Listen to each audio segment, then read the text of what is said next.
بسم اللہ الرحمن الرحیم۔ محترم ناظرین، آج آپ کے سامنے حضرت بلال حبشی رضی اللہ تعالی عنہ کا واقعہ بیان کرنے جا رہا ہوں۔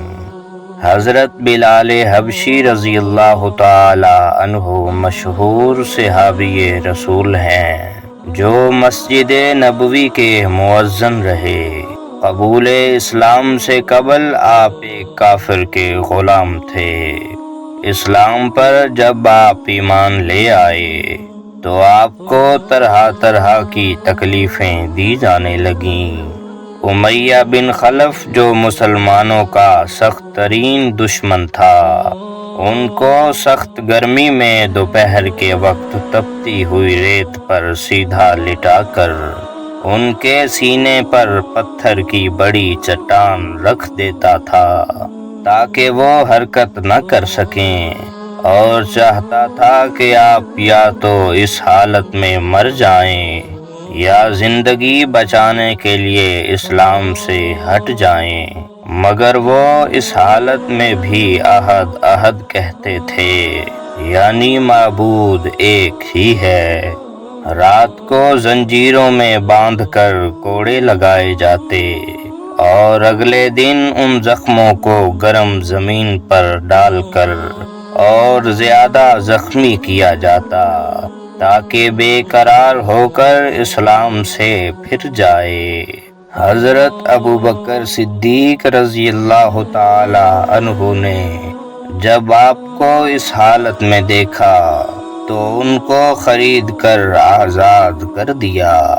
چونکہ عرب کے بت پرست اپنے بتوں کو بھی معبود کہتے تھے، اس لیے ان کے مقابلے میں اسلام کی تعلیم توحید کی تھی، جس کی وجہ سے حضرت بلال رضی اللہ تعالی عنہ کی زبان پر ایک ہی کلمے کا ورد تھا۔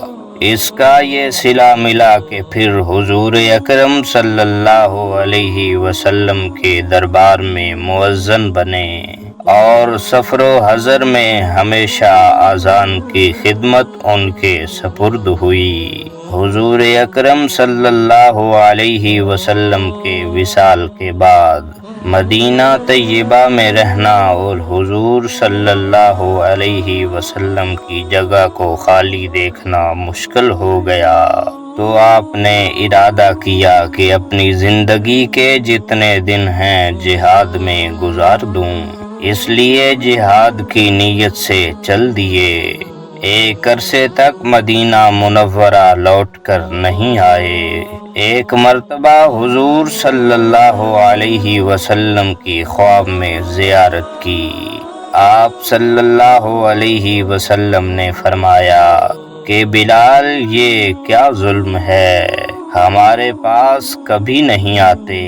تو آنکھ کھلنے پر مدینہ طیبہ حاضر ہو گئے۔ حضرت حسن رضی اللہ تعالی عنہ اور حسین رضی اللہ تعالی عنہ نے اذان کی فرمائش کی۔ لاڈلوں کی فرمائش ایسی نہیں تھی کہ انکار کی گنجائش ہوتی۔ جب آپ نے اذان کہنا شروع کی تو مدینہ میں حضور صلی اللہ علیہ وسلم کے زمانے کی اذان کانوں سن کر کوہرام مچ گیا۔ عورتیں تک روتی ہوئی گھروں سے نکل پڑیں۔ چند روز قیام کرنے کے بعد واپس ہوئے اور 60 ہجری کے قریب دمشق میں آپ کا وصال ہوا۔ پیارے دوستو، ہماری آج کی ویڈیو کا اختتام ہوا۔ دعا گو ہیں آپ جہاں رہیں ہمیشہ ہنستے اور مسکراتے رہیں۔ ملیں گے ایک ایمان افروز ویڈیو کے ساتھ، تب تک کے لیے اللہ نگہبان۔